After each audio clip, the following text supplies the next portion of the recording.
So guys, ito, magluluto ako ng pork bistec. Ayan. Painit tayo ng mantika sa kawali. And then, unahin ko muna po itong ating onion rings na iluto. Ay, hindi pa masyadong mainit yung ating kawali. Pero okay lang yan. Iinit din yan. Sabi ganun eh. Hintayin, gawin lang po natin ito hanggang sa maging translucent. Hindi naman natin siya pang toppings natin siya guys.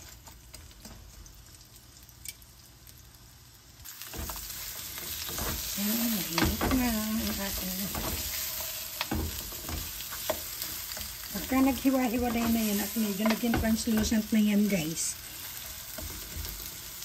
Pag naging translucent na yung ating onion, hahanguin po natin yan.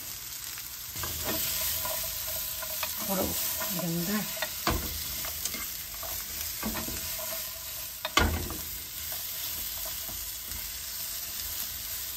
Ayan, hanguin na natin siya guys.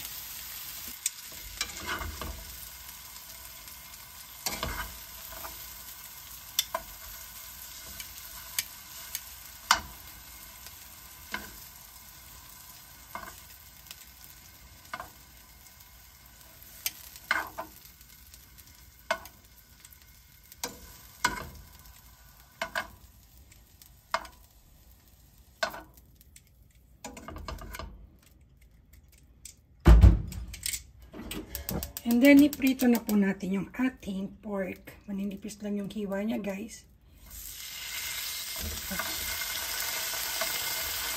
Manipis lang yung ginawa kong hiwa, guys, para madaling maluto.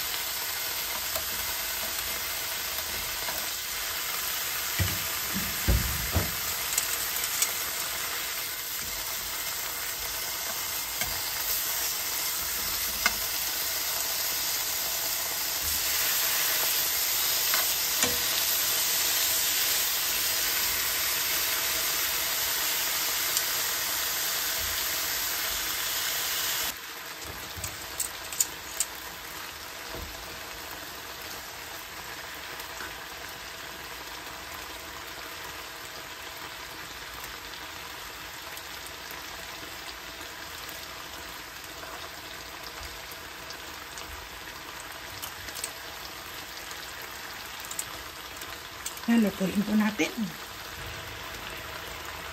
Balik ka rin natin. Para pantay ang pagkakaluto, guys.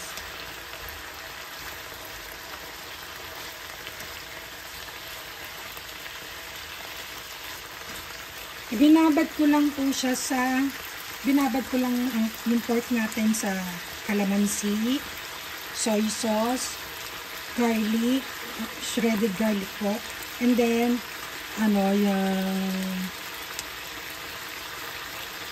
yun lang ba? Black pepper, ground pepper po. Yun lang, simple lang. Binabad ko lang siya ng mga 45 minutes. And then, ayan. Pinatiktikan ko lang bago ko pinrito para hindi magtalsikan sakit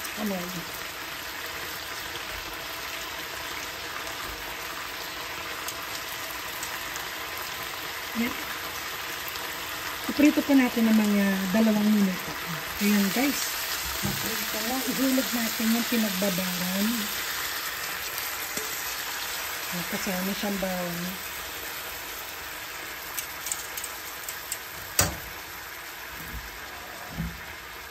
Lalagyan ko lang siya guys ng konting tubig.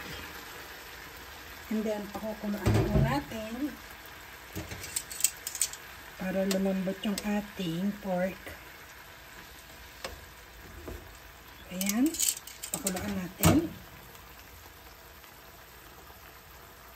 Ayan guys, malambot na yung ating pork.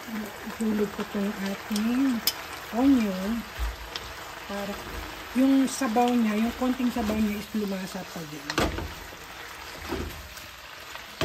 Ayan guys, wow!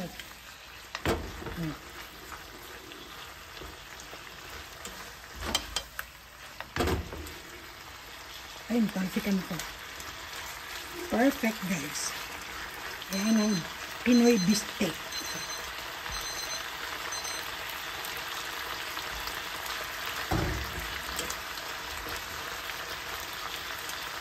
Ayan, luto na. Lagyan natin sa plato. So, ayan po ang ating pork beefsteak. Pork steak. So, ayan po. I hope you like my video. Thank you for watching. Please like and subscribe.